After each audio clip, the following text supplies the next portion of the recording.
Good morning, Natchitoches. Before we jump into today's conversation, I want to take a moment to provide you an update on some of the projects that we've got going on. First is the water treatment project. We've had a couple delays with equipment, but for the most part, that project, the construction of plant number four, is going well. At our last progress meeting, the engineers and contractors were saying that we're on top of the ground now, which means they've done all the pipe work and everything is building up from the ground. If you're near Chaplin's Lake, if you're at Northwestern's campus, if you look across all that infrastructure, you'll see a lot of activity going on. So really excited about that. There's another kind of infrastructure piece that's on the site known as the Clearwell. That one hasn't gone as well. We've had delays, mostly related to the contractors. I guess everybody's kind of busy with other projects and things like that, so it's kind of delayed us. So we'll just keep you all informed about that particular project and its progress. All right. Now the next thing I want to talk about is our fire station. We're getting very close. In fact, there was a pre-bid meeting on last week, and I'm really encouraged by all of the interest. If you look at the sheet of those who signed up and were present at the pre-bid meeting, it was a full sheet. So really encouraged by that. I think that means it's gonna be really competitive. We should get a good bid price, and remember we've got 1.8 million coming from the state of Louisiana. What we're doing is the fire station is on MLK Drive. We're relocating it to University Parkway. Still going to be able to get some great coverage to individuals. It's been a long held city initiative to do that. And we're going to keep the building that's Fire Station 3 right now on MLK Drive and repurpose it. So I'm excited about some of the things as we look at the greater Ben Johnson Baseball Park redesign for the future of what that fire station is going to play in that effort. So we're certainly grateful for our firefighters for helping to keep the city safe, and this relocation is going to help them to do that as well. On streets and other infrastructure, look, we have done more streets this year than I can remember in any year of my administration. We've completed already to this point of the recording Woodyard Drive, Weta, East Fifth, which is near the hospital because East Fifth is a rather long street. Brahma Drive, I looked at that project the other day and it's going pretty well, looking really good over there on Brahma. They had to not only do the actual street, but also some of the, driveways, if you will, along Brahma Drive, Highland Park Drive, Virginia Avenue, and then JCW. And we're going back to do some more work in JCW because good thing is we used to cost overruns, but this actually was a cost underrun, if you will. In other words, our cost came in less than what we anticipated, less than the grant. That's another grant that we got to do those streets there. So we're going back to JCW to do some more concrete work and, just do some more improvements over there. And then, we're not done just yet. St. Maurice Lane and Two Line Street will get improvements. It's probably going to happen at the beginning of 2026, but they will get improvements this year. So you can see we're doing streets all over the city of Natchitoches, West Natchitoches, East Natchitoches, and we're just making our city better every way that we possibly can. Bit by bit, project by project, we'll continue to move the city of Natchitoches forward. Now, speaking of people who make a difference in our community, today we have a special guest joining us. Coach D, as she is called. And Coach D is director of the Boys and Girls Club here in Natchitoches. She's someone who's been all about giving back to the community. I know we're going to get in that and engage in that a little bit, from coat drives to back to school drives, to the farmers market. So many things that Coach D has done. And so we're excited to talk to her today about her journey, her nickname, and the heart behind her word. Coach D, welcome today as our second guest on Talk of the Town. Happy to have you. So, Coach D, everyone calls you Coach, but I love to know how that name came about. What's the story behind Coach D? The kids named me. So I worked at the Natchitoches Summer Day Camp. I used to work for the city. I was a student at Northwestern, just looking for a summer job. I picked up a summer job as a PE coach and what they thought was a PE coach at the summer camp. And I was the only one with a whistle. So it wasn't any more complicated than that. The kids start calling me Coach D and they called everybody else Mr. or Miss or whatever. I decided that everybody was going to be a coach. So, and I still do that to this day. If a person works for me, I let them decide who they're going to be, Coach D or Coach Dre or however they want to be acknowledged. And I just went with it because the kids called me that. So now I did coach softball or co-coach softball at Natchez Junior High, so I have had some coaching experience. But I wouldn't dare say that I'm a coach outside of just. I tell people all the time, I coach kids in life. That's about it. Right, Yeah. right. Look, and I've heard, I've got a background in education. I've got the title of pastor, title of mayor. So, but one title a lot of people may not know is that I wore the title of coach as well. Oh And yeah. I heard a longtime coach say that's one of the best titles you can have. Just your connection with the youth, the impact that the opportunity to impact them in a positive way. So, just a conversation. For some reason, I've never forgotten this old school coach just say, "Hey, that's one of the best titles he's ever had in his life," and what that Absolutely. means to be able to impact the youth. Absolutely. And when it comes to kids, like I kind of just let them do their own thing. So if they go and they meet me and they call me Miss D, that's absolutely fine too. So it really doesn't matter which way. But most kids go with Coach D, and then I just adults start calling me Coach D because I'm talking to moms and dads, so they all acknowledge me as that. So now I think a lot of people in the city don't know that my name's DeAndrea, named after my mom actually. So. Wow, wow, Mhm. wow. So again, and again, it speaks to, like you're saying, your closeness and impact to the youth. We just need more people, to do that and have that heart for it. And so again, we're grateful for you. You're originally from Baton Rouge, but you made Natchitoches your home.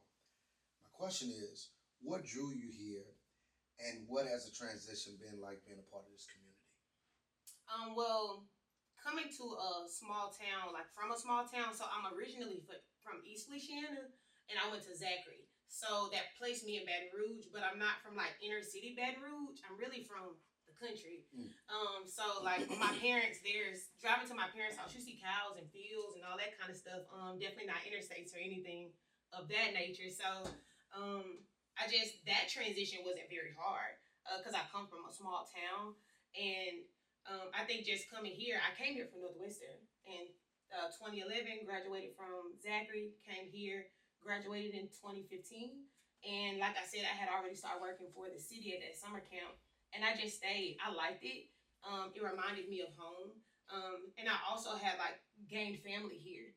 I ran into people like Danielle Conde or Oliphant now, Miss Jamie Flanagan, Dallas Russell. I ran into people like that who truly just poured into me, and they went, "Hey, you're good at this thing.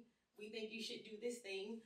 And I had a degree, and I kind of just was trying to figure it out, and I just so happened to figure it out here, and I felt so at home and so much of a part of the community that I just decided to stay. And I've thought about going other places, but I don't think I'll get the type of community that I have here. Mm. And Natchitoches makes me feel like I have a purpose. So many people reach out to me and they need things, and that makes a person feel valuable. That makes a person feel like they should be present. So you guys just welcome me. I get invited to birthday parties and to family functions. Like even though I'm not related to anybody here blood wise, I have a family here now. So I do love Natchitoches, and I love history. So I absolutely love that it's so rich in culture here. It's so rich in history here. Um, and I've made, started to build my own family here. So Well, look, and that's a great thing about having a university like Northwestern State University. It brings people here who would have never come to Natchitoches if it were not for the university. And while some people are here, and again, we understand that so many people, a lot of people going to get another degree, so they got to go to another place. But most people, I think, have fond memories, even though small town, you may not have all of the amenities that you want mhm. in it. So again, I think that point about Northwestern. You also mentioned some of the individuals who made a really impact early on in your life, and I think that's one of the benefits of being in a small town such as Natchitoches, because you do have the opportunity to make that connection. With individuals, you really feel like. So I tell people a lot of times, it's not really just a cliche, or maybe they think it's something you just warm and fuzzy to say. But I think really the best thing is you think about tourism and what all Natchitoches just come to mean. To me, the greatest asset we have really are the people who live in Natchitoches. Now you got to overlook negativity and all that. Everybody's got those the type of folks, but I think the majority, it's a warm spirit. I think people really care, and I really appreciate and love that about the city of Natchitoches. Really, the people and a lot of the quality of people and the fact that they really the hospitality is it's really good. I think. Yeah, yeah, and I think just those relationships alone, and just finding comfort in the space and finding like my niche in this space, which I kind of just stumbled upon. Like I was just being who I think I was supposed to be, who my parents raised me to be, which Mm-hmm. was a giving person. And I just found people who are in need and kind of found my rhythm. So it just always gives me something to do here in this city. And like you say, the people are so warm. Everybody's so loving. I truly have a family that a whole new family here. And my family back home is great, but just having community here in a space like this is something I don't think I could recreate in a bigger city either. Just because it is so big. Well, look, and let me say this as well. Just kind of mess with you. You're from Zachary. Of course, I went to Natchitoches Central. We obviously have St. Mary's here, and we're cheering for St. Mary's and Natchitoches Central as they go into the football playoffs. But we've kind of got stalled Natchitoches Central a couple of years playing against your Zachary. Y'all beat us in the state championship. What was that, Yes, 2018, yes. 2019, or somewhere like that? And then we met y'all in the semifinals last year. So, Mm-hmm. so y'all kind of have built a basketball powerhouse over the last few years there. So. Yeah, they call it the House of Havoc, huh? Yeah, yeah, Yeah, yeah. yeah. Look, I still love our guys, and I think we got a really good shot this year. With just hopefully y'all on the other side of the bracket, and I somebody get it. get y'all first. I make sure I talk a lot around those times. Yep, yep, yep. You've jumped right in from coat drives to back to school events to showing up at the farmers market, and I've had some of the salsa that you make, absolutely delicious. But what motivates you to get so involved in community outreach and community activities? I was raised by two people who just, or my family, the culture in my family is that everybody is family. So if I take you home and I say, hey, come to the family reunion, you would think that you've known these people because they're just warm and open and loving to anybody who comes around, even if they're not in need. So I think I truly was raised to start in love. So my dad is a cop. Well, he was a cop majority of my life. He's the warden of a prison now, very community oriented. He runs like the alumni center there, and he just has always poured into the community. My mama, if you go to my mama's house, she gonna offer you some food. She gonna offer you a warm welcome, and just neighborhood kids were always like we always sat in the ditch outside my house. My house was just that house to be at. So I think I was taught community in a very like authentic way. They showed me what community was. So when I got here, that just was my nature. So I think coming here with that, it's almost not something that I had to learn. I didn't intentionally learn. Let me say better. My parents just gave me that. So I think just being raised by the people I was raised by, and the ethics that they gave me, and like the morals that they gave me, is just it's our neighborhood. You pick up that piece of paper, you didn't put it on the ground. And we always had to clean up behind ourselves and things of that nature. So I just think that gave me the foundation that I needed. And then when I got here, like I said, people pouring into me. And a bit of it is adversity that I ran up against. Everybody does. They say iron sharpens iron. Right. So I think a bit of it was adversity that I ran up against. And I'm not one of those people that I hate people telling me no. I hate people telling me what I can't do. And it just sometimes goes as the gas in my car, to make sure that I'm making those things happen. So when I go to the farmer's market, I just like gardening. And I gardened well, so I had too much stuff. That's how I ended up making salsa and all those things. But people like you or people who come to my booth intentionally to buy those products, those are the things that drive me. Like and I even have kids in my garden. So at the Boys and Girls Club, we garden, we cook. We got okra in the freezer right now. I can't wait to cook that for Wow, them. yeah. Right, so I love me some okra.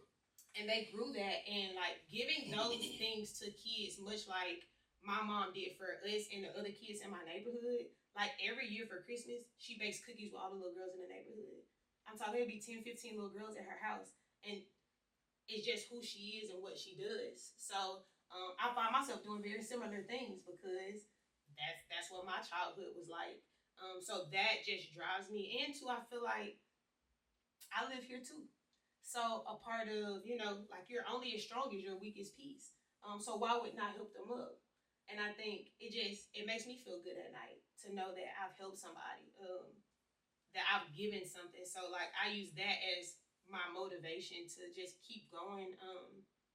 And I think that's what I'm here for. So Wow. You said something about adversity. I don't know anything about adversity. Now, look, I'm fortunate to have four kids, three right now in school, and one of them in particular, all of them are great students, basically straight A students. We get so many positive comments. But one of my particular children, the teacher says, I wish we had 20, 24 of you, And that's kind of, from a mayoral position and thinking about all you have represented and what you have meant in this community, I bet mayors would say, I wish I had 100 of Coach D's in the community or whatever the case may be, for more people to have that mindset. Just with something simple you said about litter. Yeah, I didn't put it there, but I want my community to be better. So I'm gonna pick it up because I'm trying to improve the community. I care about the community. It's just so great. If we had more people like that, that would just make it a whole lot better. But then the other thing you said, you like okra and you grow it. I do. I grow okra. And we've grown a lot of different things there. We've made pepper sauce there. Kids are fascinated with the hot chip challenge and all of those things. Oh yeah, they do. So we grew some Tabasco, and we talked about Avery Island and like things that are right here in Louisiana. And so you do the hot chip challenge. We do not. No, you don't. But Okay. we do talk about Scovilles and like how things are hot, and so they can learn how, because a lot of kids don't know what they don't know. So some of them didn't know that they like to garden. So they like to go outside and cut the okra with me. We just dried oregano, and we're gonna make like spaghetti with it. Like little things, they're curious, but if you just take out the time to teach them, like they're more than willing to learn. So outside of that, like we drop little cooking videos, and the kids love seeing the comments on Facebook.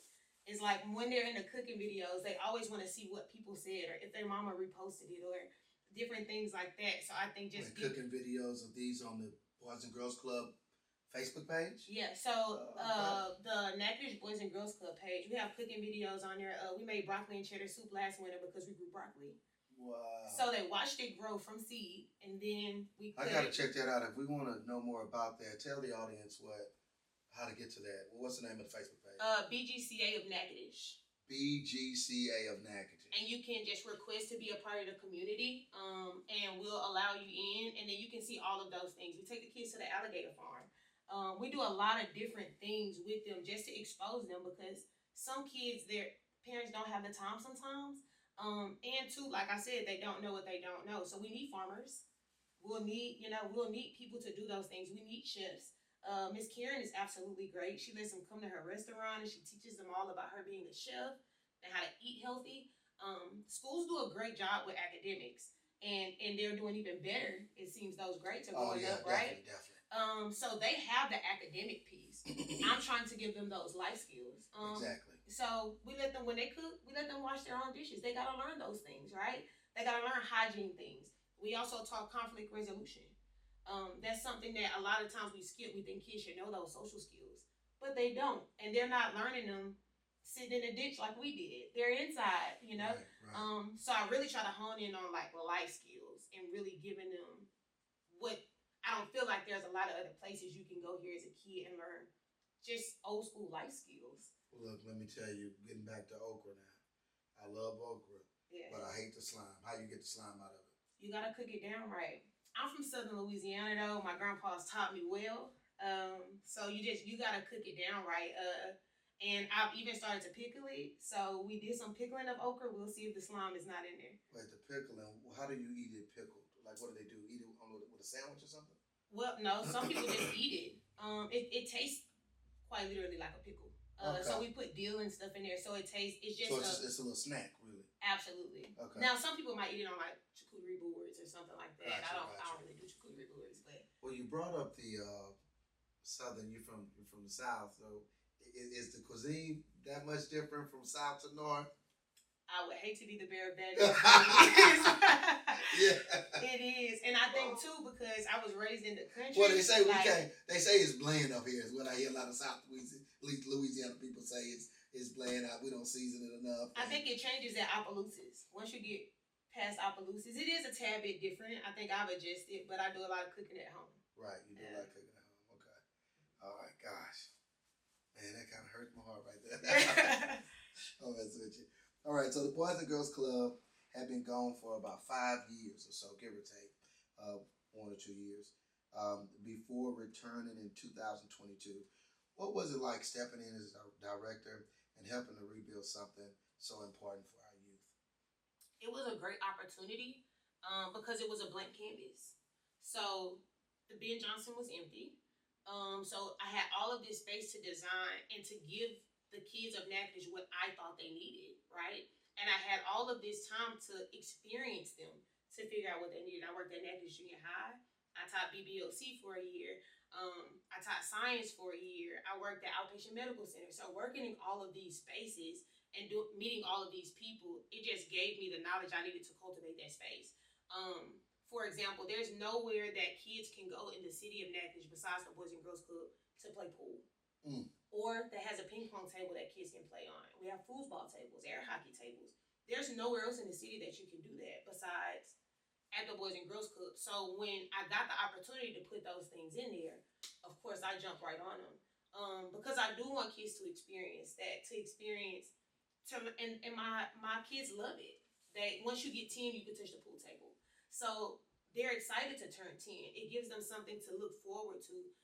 So that was my favorite part of it, having the opportunity to design it and truly put those elements in there that I liked. So it wasn't something that somebody had already thought of and put the framework to that I had to, I got to design mine. In our first year, we actually won an award for our healthy eating, healthy living class through the Boys and Girls Club of America.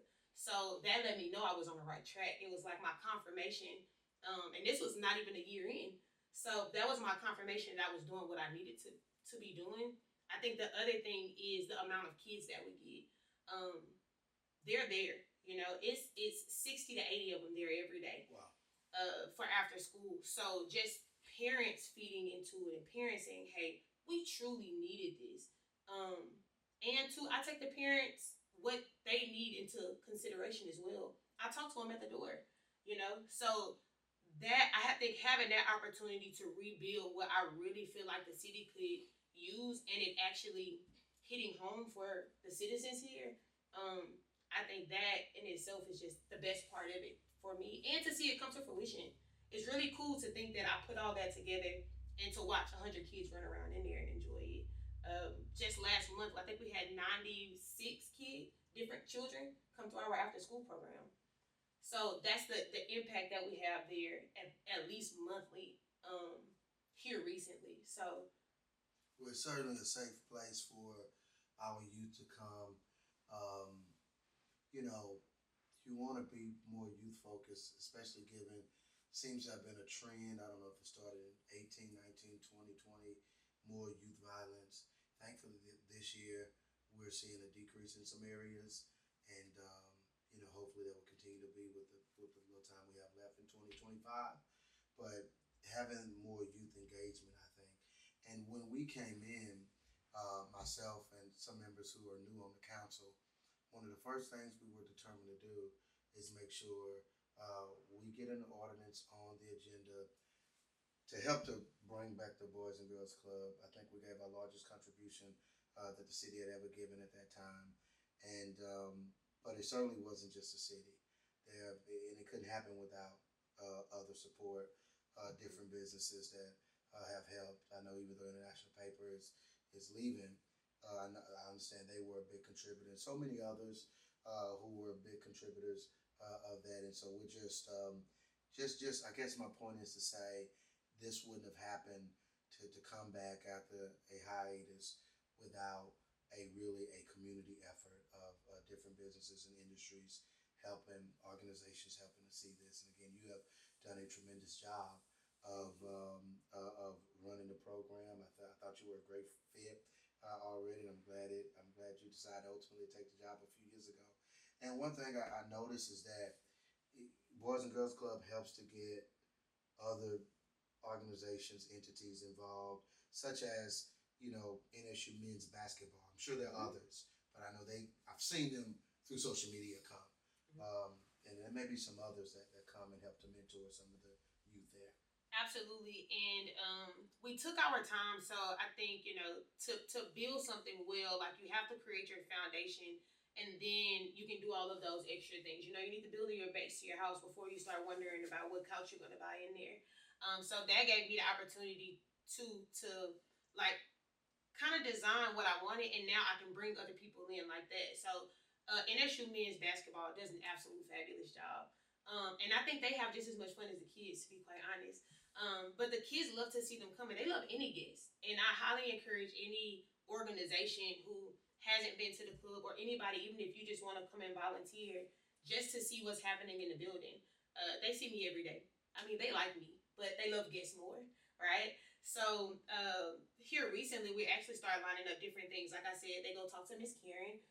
We try to make sure we always have those types of guests in. But I just invited a agriculture section too to come talk to them about garden. I'm talking to the LSU Ag into coming in as well. Or Jameer. Jameer works at NSU. Oh yeah, she's Jameer's done. Absolutely. I don't know how people can get her food except through NSU, but she is dynamic at what she does. She is. Yeah. And I love to invite people like that in so kids can see, like, she's right here from Natchitoches, or maybe Natchez. Natchez, yeah. Yeah. But I want them to see things like people who are from right here who can become different things. And be excellent at it. Absolutely. And do just a fantastic job. Yeah, Jameer does a fantastic job. Look, one final question I want to ask you, and it is this one. You've accomplished so much in a short time. What's been your proudest moment so far in Natchitoches?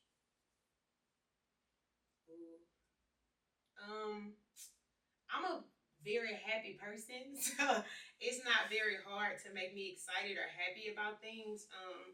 But I would have to probably say the back to school bash. It is something that it is a labor of love. And it's something that, like, a lot of people don't know. Like, I don't get paid for doing that. I don't get paid for running the Coach D Foundation. Like, I founded that in 2019. And it's just something that I felt like was a gift to the community, a vehicle that I could use to do certain things. And to think that I started my first back to school bash was right down Brahma Drive at that park. And I think that's maybe the Ross Williams Park, or that park that's over there. But either way, I had all of 60 people there, including the volunteers. It was a very small little, and that idea just grew and grew to this past end of summer, August. We had probably 500, 600 people at the park when you count vendors. Just on the roll alone, we were at 450 at least. So when you add in like all of the volunteers, all of the people who came and set up booths, and I think that speaks to what you said earlier too. Without the community, truly, like, I'm just the person who's putting it out there, but without the community, it wouldn't work. If the community didn't show up, if they didn't donate, one of the first people to donate to me was Howard Conde. And I mean, and he that's a big name to drop in our community. He's phenomenal. He's a jewel to this community. He wants to see the community thrive, and I've just noticed how he's contributed to various entities that are trying to do some great work in the community. So he is phenomenal. So I would think that's one of my proudest things, and I wouldn't be speaking well on it to say that the people who helped me out, me and Chris have joined in together to make that happen, and like people like him, or like Howard, or like Danielle, or all of these people who are Natchitoches natives, who have just kind of said, hey, you're trying to help my community, I'm going to help you help my community. That's built a family around me as well. So it's something that I feel like other people are proud of as well. So I don't think it just gives me pride in seeing all of those kids or all of those people at the park just having community. Like, it's people there who don't even need backpacks. Like they're just there to support. And they don't need anything, they don't want anything. So I think that's one of the most proud things that I've done in just creating impact in the community. It gives me value in myself to feel like I'm doing my part in this community because y'all welcome me in and I wasn't originally a part of this community. So I think the little that I could give back is just giving kids jackets and blankets. I think that's this big on a scale of what I really should be doing in the world. So I'm excited to see where it goes. I didn't start this thinking that I would develop this brand or develop this. I never thought I would have this type of impact, but now that I know my influence and the amount of impact I can have, I can't stop. I gotta keep this rolling. Well, look, and to that point, could you talk a little bit about um, the Light the Way? Is it like the 4K way, however you say it? And that Boys and Girls Club is now taking it over Mm-hmm. as a fundraiser. Can you kind of speak to that and just tell us information about that? Absolutely. So, Light the Way will be the Sunday after we light the city. So, basically, it's a 5K run, and it'll be down under the lights. We'll have vendors down there so people can come and talk to them just about wellness. It works really well with what we're teaching our kids already. And I love the fact that we're taking them to our riverbank because, like, to let kids experience those things, sometimes they don't go there without their parents. So essentially, we'll take them down there. They'll have a little kid run, and then we'll have the 5K. And that's just to use as a fundraiser because a lot of people don't know, but at a minimum, it takes $250,000 to run that Boys and Girls Club. Wow. So just and we're talking salaries, building, all of that stuff, having supplies, just that cleaning supply, all of those things. I think people don't really take into account. So it's costly to run a program of that stature to run that many kids in and out safely. So we need things like Light the Way to make our ends meet and to keep the program going well Right. because you want it to stay of good quality. Exactly. And Light the Way, it was originally a chamber event, and the chamber kind of gifted us that event as a fundraiser. So we hope we do them due diligence. They've done it well for the last couple of years. So we're excited to see. And we also teach kids wellness at the club. So we're gonna try to get as many kids there as possible to influence other kids because kids listen to kids. So, like if we take them down there and have them running, that'll entice other kids to go do the same and possibly be a part of the club. And there's a campaign out that's like the world needs club kids because they do. Shaq was a club kid. Denzel Washington was a club kid. All of those big names, there were kids who they cultivated some of that at a local Boys and Girls Club in their area. So I wonder what is going to come from the Boys and Girls Club here in Natchitoches. I can't wait to see. I hope they give me a shout out. I hope they appreciate Coach D on the mic when they're all big and famous. But and that's all they could do for me is just go and make something of themselves. So Light the Way is it's a 5K run, but it truly has some real impact if people really sign up and come show up. Even if they don't want to go and run, like just buying a ticket to get into to Light the Way, that'll do us a favor.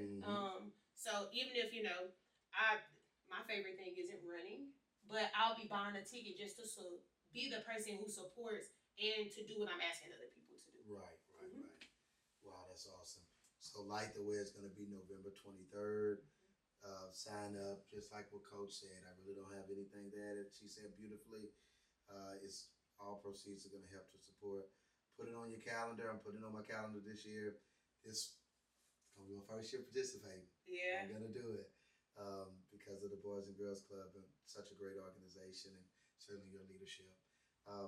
Thank you all for joining us for our second episode of Talk of the Town and look forward to seeing what we're going to put out on our social media platforms. Have a good day.